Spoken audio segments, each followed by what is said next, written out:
Բարեձեզ շանթի եթերը շարունակում է հորիզոնը։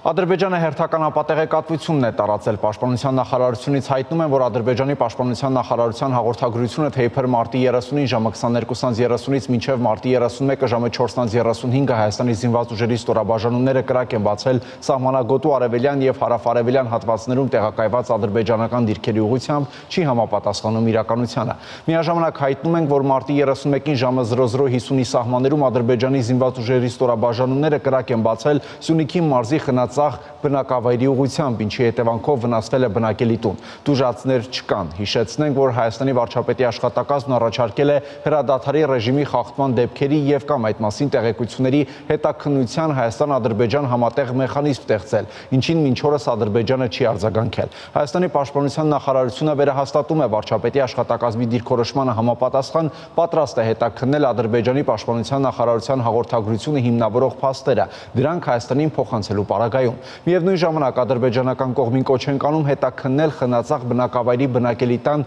գնդակոծման փաստը եւ հանդես գալ հրապարակային պարզաբանումներով, ասված է պաշտպանական գերատեսչության հաղորդագրության մեջ։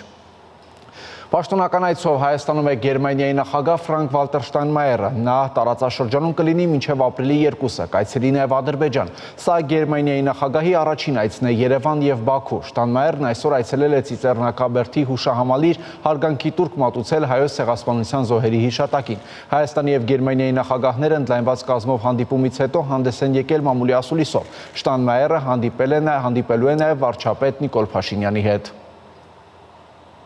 Ուրախ եմ, որ այսօր հնարավորություն ունեցանք արդյունավետ քննարկելու տարբեր բնագավառներում հայ-գերմանական ներկա համագործակցության առնչվող հարցեր, ինչպես նաև նախանշել փոխադարձ համագործակցության հեռանկարային այլ ուղղություններ։ Հանդիպմանն անդրադարձ կատարեցինք երկուստեք հետաքրքրություն ներկայացնող մի շարք առանցքային հարցերի։ Քննարկեցինք երկու երկրների միջև առևտրատնտեսական հարաբերությունների ընդլայնման հնարավորությունները։ Կողմնակությամբ արձանագրել ենք, որ Գերմանիան Հայաստանի հիմնական առևտրային գործընկերներից է։ Առաջինը Եվրոպական միության երկրների շարքում։ Բարձր են գնահատում Գերմանիայի շարունակական աջակցությունը Հայաստանին խթանելու կայուն տնտեսական եւ սոցիալական զարգացումը բազմաթիվ առաջնահերթ ոլորտներում։ Քննարկեցինք նաեւ Հայաստանի խորացող գործընկերությունը Եվրոպական միության հետ։ Այս համատեքստում ընդգծելով Գերմանիայի դերի կարևորությունը։ Անդրադարձ են կատարել տարածաշրջանային զարգացումներին վերաբերող մի շարք հարցերին։ Շեշտելով առկա հակամարտությունների խաղաղ կարգավորման անհրաժեշտությունը, հիմնված միջազգային իրավունքի նորմերի եւ բոլոր երկրների կողմից միմյանց ինքնիշխանության, տարածքային ամբողջականության եւ իրավասարության սկզբունքների հարգման վրա։ Կարևորել ենք Հայաստանի եւ Ադրբեջանի միջև հարաբերությունների կարգավորման ուղղված ջանքերին Գերմանիայի կառավարության կողմից ցուցաբերած հետեւողական աջակցությունը։ Գործընկերությունն ներկայացել Հայաստանի Հանրապետության կողմից իրականացվող աշխատանքները հարավային Կովկասում կայունության եւ խաղաղության հաստատման ուղղությամբ։ Եվս մեկ անգամ առանձնացրել եմ տարածաշրջանային ենթակառուցվածքների ապաշրջափակման կարևորությունը եւ այս համատեքստում խաղաղության խաչմերուկ նախագիծը։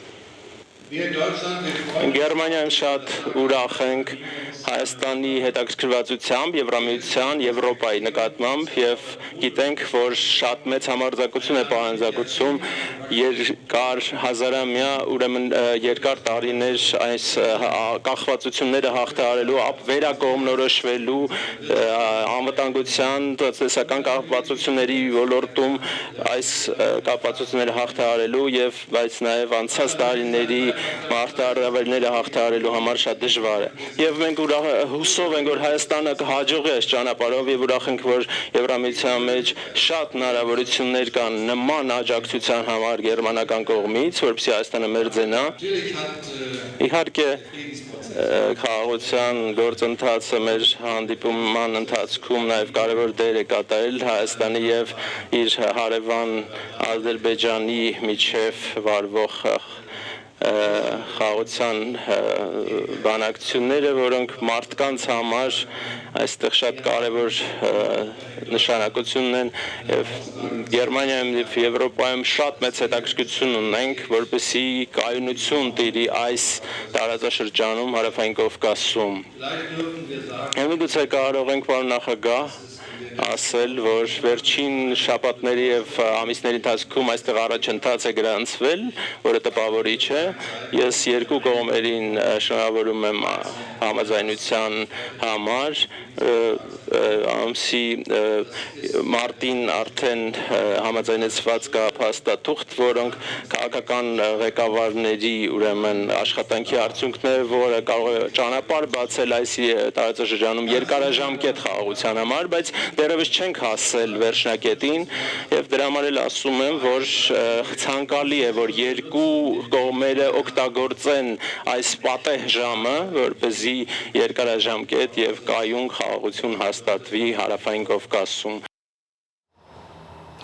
Երեկ Գյումրիում եւ Փարաքարում կայացել են տեղական ինքնակառավարման մարմինների արտահերթ ընտրությունները նախնական արդյունքներով Փարաքարում առաջատարը միասնություն դաշինքն է, երկրորդ տեղում քաղաքացիական պայմանագիրն է, իսկ երրորդում ազգային առաջընթաց կուսակցությունը։ Ի տարբերություն Փարաքարի Գյումրիում ոչ մի ուժ չի ստացել մեծամասնություն։ Անցողիկ շեմը հաղթահարել է 5 քաղաքական ուժ։ Ըստ այդմ քաղաքացիական պայմանագիր կուսակցությունը ստացել է 17183 քվ, երկրորդ տեղում է Հայաստանի կոմունիստական կուսակցությունը 9727 քվով, երրորդում մեր քաղաքը կուսակցությունների դաշինքն է 7380 ձայներով, չորրորդ տեղում է Իմ հզոր համայնք կուսակցությունը, որը ստացել է 3734 քվ, իսկ հինգերորդում Մայր Հայաստան կուսակցությունների դաշինքն է 2902 քվով։ Ընդդիմադիր երկու ուժերը Իմ հզոր համայնք կուսակցության թեկնածու Ռուբեն Մխիթարյանն ու Մայր Հայաստան կուսակցությունների դաշինքի թեկնածու Կարեն Սիմոնյանն արդեն հայտարարել են, որ կմիանան երկրորդ տեղը զբաղեցնող ընդդիմադիր թեկնածու Վարդան Ղուկասյանին։ Վարչապետ Նիկոլ Փաշինյանը Facebook-յան էջում գրել է. Հայաստանի Հանրապետության քաղաքացին ազատորեն ընտրություն կատարելու հնարավորություն ունի։ Քաղաքացու ընտրությունը մեզ համար օրենք է։ Շնորհավորում եմ քաղաքացու վստահության արժանացած ընտրություններում հաղթած բոլոր քաղաքական ուժերին եւ թեկնածուներին։ Ընտրողների կամքի վրա ապօրինի ազդեցության մասին բոլոր հազանգերը պետք է մանրամասն քննվեն, դրանց հետագա կրկնությունը բացառելու առաջնահերթ նպատակադրմամբ։ Հայաստանի ֆինանսների նախարար Վահե Հովհաննիսյանը արժույթի միջազգային հիմնադրամի վարկային ծրագրի 5-րդ վերանայման այցի շրջանակներում հանդիպել է հիմնադրամի հայաստանյան առաքելության ղեկավար Իվա Պետրովայի գլխավորած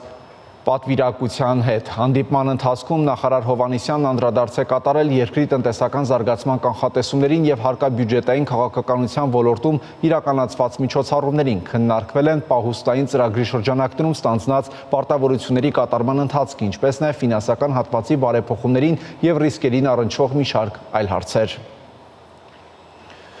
Իսկ թողարկման այս հատվածում ծանոթացեք միջազգային անցուդարձին։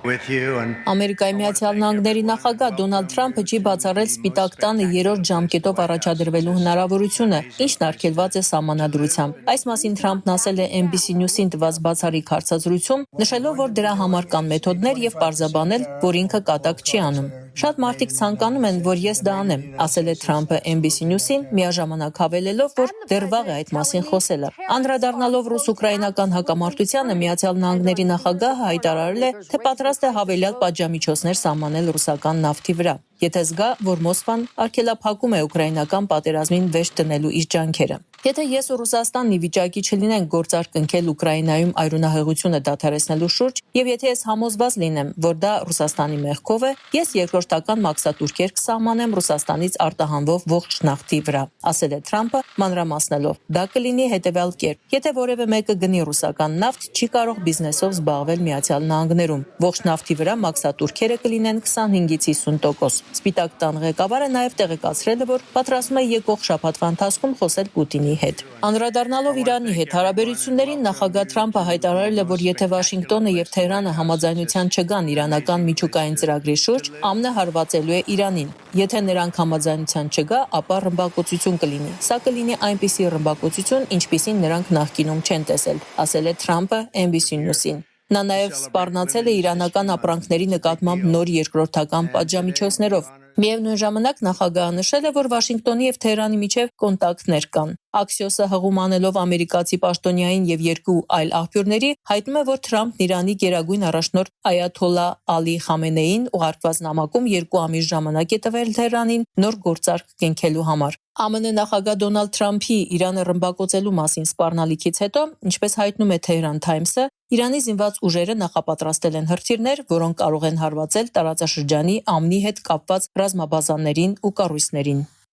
Ռուսաստանը եւ Միացյալ Նահանգները սկսել են հազվագյուտ հողային մետաղների վերաբերյալ նախագծերի քննարկումները։ Իզվեստիա թերթին ասել է Ռուսաստանի ուղակի ներդրումների հիմնադրամի գլխավոր տնօրեն, օտարերկրյա երկրների հետ ներդրումների եւ տնտեսական համագործակցության հարցերով Ռուսաստանի նախագահի հատուկ ներկայացուցիչ Կիրիլ Դմիտրիևը։ Հազվագյուտ հողային մետաղները համագործակցության կարևոր ոլորտ են եւ իհարկե մենք քննարկումներ ենք սկսել Ռուսաստանում տարբեր հազվագյուտ մետաղների եւ նախագծերի վերաբերյալ, ասել է Դմիտրիևը։ Նրա խոսքով որոշ ամերիկյան ընկերություններ արդեն հետաքրքրություն են ցուցաբերել նախագծերի նկատմամբ։ Իդեպ երեք ԱՄՆ նախագահ Դոնալդ Թրամփը հայտարարել է, որ Վլադիմիր Զելենսկին փորձում է հեռանալ ԱՄՆ եւ Ուկրաինայի միջև հազվագյուտ հանքանյութերի վերաբերյալ գործարքից։ Թրամփը նաեւ շեշտել է, որ եթե Զելենսկին դա անի, ապա որոշ մեծ խնդիրներ կունենա։ Թրամփը նաեւ հավելել է, որ Զելենսկին ցանկանում է լինել ՆԱՏՕ-ի անդամ, բայց Ուկրաինան երբեք չի լինի ՆԱՏՕ-ի անդամ եւ դա Զելենսկին հասկանում է։